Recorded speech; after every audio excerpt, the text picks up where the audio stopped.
तो देखो भाई, आज टॉपिक से ही पता चल गया होगा कि फंजाई करने वाले हैं और उसकी क्लासेस होती हैं 4, जो कि बहुत ज़्यादा कन्फ्यूजन करती हैं। तो यार, कन्फ्यूजन से दुनिया थोड़ी चलती है। पेपर में बैठे गोलमाल हो जाएगा फिर, ठीक है। इधर की चीज़ उधर हो जाती है। तो हम एक टेबल बना के आज इसको मस्त खत्म कर देंगे, चारों क्लास को, ठीक है ना। समझते हैं फिर। 4 क्लासेस होती है फंजाई को, जिनको नहीं पता वो एक बार देख ले। यहाँ पे 4 क्लासेस का नाम मेंशन है: फाइको, एस्को और बेसिडियो, ड्यूट्रोमाइसिटीज। माइसिटीज का मतलब ही होता है फंजाई। तो पहले हम बात करेंगे ऑन द बेसिस ऑफ उसके एक जो हाइफिया होता है, एक स्ट्रक्चर हाइफिया बोलते हैं उसको, एक को, और झुंड में पूरा है, ग्रुप में, तो that is called mycelium. Mycelium के बारे में बात करेंगे। अगर उसके बीच में कोई डिवीजन है तो बोलते हैं सेप्टेट, अगर नहीं है तो बोलते हैं एसेप्टेट। जैसे मेरी उंगली, इनके बीच में देखो, यहाँ पे एक डिवीजन, यहाँ पे एक डिवीजन, तो इसको बोलेंगे सेप्टेट। नहीं है तो बोलेंगे एसेप्टेट। एसेप्टेट वाले हाइफिया को हम बोलते हैं सीनोसाइटिक हाइफिया। ग्रुप में है तो बोलते हैं माइसिलियम। तो माइसिलियम के बारे में हम डिफ्रेंशिएट कर देते हैं सबको। पहला वाला जो है भाई ए सेप्टेट है, बाकी सब सेप्टेट है। खत्म। कितना आसानी से याद हो गया।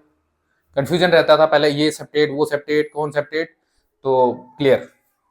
अब आता है ए सेक्सुअल रिप्रोडक्शन कैसे हो सकता है और किसमें नहीं होता, ये सारी बातें क्लियर।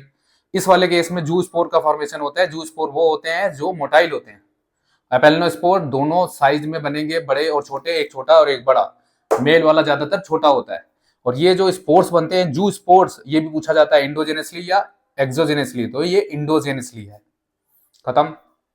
कॉनिडिया का फॉर्मेशन, जैसे कि कॉनिडिया किस तरह बनता है, ऐसे एक बार डॉट 2 3 4 5 ऐसे लंबा सा एक स्ट्रक्चर बनेगा कॉनिडिया। अगर टूट के गिरेगा तो बाहर गिर जाएगा, डिस्पर्स आउटसाइड, इधर उधर, अंदर कहीं नहीं, तो इसीलिए एक्सोजेनियसली। इस वाले केस में कोई भी एसेक्सुअल रिप्रोडक्शन का कैरेक्टर नहीं है, अब्सेंट है, बेसिडियोमाइसिटीज। बहुत बढ़िया। कॉनिडिया इसमें भी है, एक्सोजेनियसली। अब आते हैं इस सेक्सुअल मोड ऑफ रिप्रोडक्शन पे। ऊ स्पोर्स, यानी कि जो साइज में डिफरेंट होते हैं, मेल छोटा और फीमेल बड़ा। जाइगोस्पोर भी फॉर्म होते हैं, यानी जाइगोट बनेगा। इसके अंदर एस्कस का फॉर्मेशन होता है, इसीलिए इसका नाम एस्कोमाइसिटीज है। सैक फंजाई भी कहते हैं इसको। क्या होता है, दो माइसिलियम आए, फ्यूज हो गए, अब इनके ऊपर एक किनारे किनारे घोंसला जैसा स्ट्रक्चर बनने लगा, देखो, इसको बोलते हैं सैक फॉर्मेशन। ये बन गया और ये बाद में फिर क्या करेगा, अपने इस गैमीट को फ्यूज करवाएगा अंदर, दोनों के दोनों न्यूक्लियस फ्यूज हो जाएंगे, फिर उसके बाद इंडोजेनियसली ही इसका रिप्रोडक्शन हो जाएगा, यानी स्पोर्स प्रोड्यूस होंगे इंडोजेनियसली। इस वाले केस में ब्रैकेट फंजाई भी बोलते हैं बेसिडियोमाइसिटीज को, बी से ब्रैकेट, बी से बेसिडियो। और इस वाले ब्रैकेट के थ्रू यहाँ का न्यूक्लियस इस वाले में और इस वाले का इधर आ जाएगा। जैसे ये दोनों आपस में आए तो यहाँ से एक न्यूक्लियस बनेगा नए सेल के अंदर, तो नए सेल के अंदर जो न्यूक्लियस ब्रैकेट के थ्रू मूव करके वहां पहुंच जाएगा।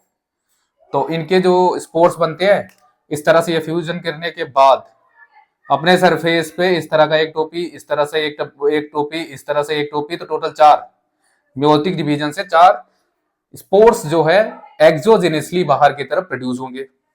इस वाले केस में तो भाई सेक्सुअल रिप्रोडक्शन अब्सेंट होता है।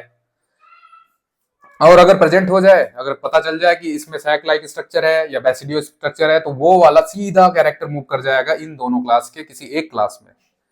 अगला आता है वेजिटेटिव में, फ्रेगमेंटेशन, टूट जाना, फिशन या बडिंग भी बोलते हैं, ठीक है, उस तरह के पैटर्न में मिल सकता है। तो फ्रेगमेंटेशन सब में है, कोई दिक्कत वाली बात ही नहीं भाई, कितना आराम से इजीली याद हो गया। स्पेशल पॉइंट इसका है कि obligate parasite of plant. Phyco मतलब प्लांट, तो जो प्लांट के ऊपर ग्रो करेंगे वो है फाइकोमाइसिटीज। इसमें कह रहे हैं बहुत सारे हैं मॉरल्स एंड ट्रफल्स जो एडिबल है, खाए जाते हैं, वो है एस्कोमाइसिटीज के कैरेक्टर में। सेक्स ऑर्गन अब्सेंट होते हैं, ये इनका खास कैरेक्टर है, ठीक है ना। इस वाले केस में बात करा जाए तो सेक्सुअल रिप्रोडक्शन जो है अगर पता चलती है तो वो मैंने बताया था दोनों में से किसी एक कैटेगरी में शिफ्ट हो जाएगा। तो सेक्स ऑर्गन अब्सेंट है लेकिन सेक्सुअल रिप्रोडक्शन तो होता था बाय बेसिडियो स्पोर फॉर्मेशन। अब आता है example Ram, Rhizopus, bread malt को बोलते हैं एल्विगो, एल्विगो आ गई और फिर इसके बाद म्यूकर आ गया, ठीक है ना।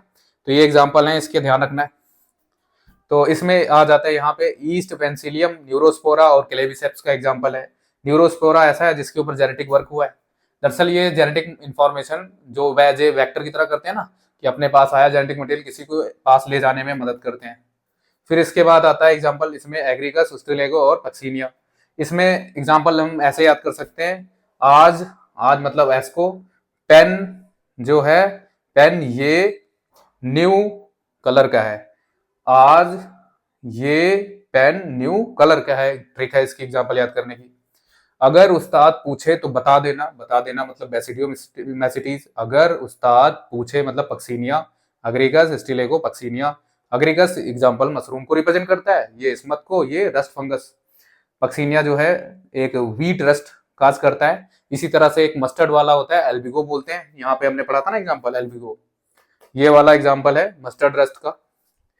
अब इस वाले का एग्जाम्पल है कोलेटोड्रैकम, ट्राइकोडर्मा अल्टरनेरिया।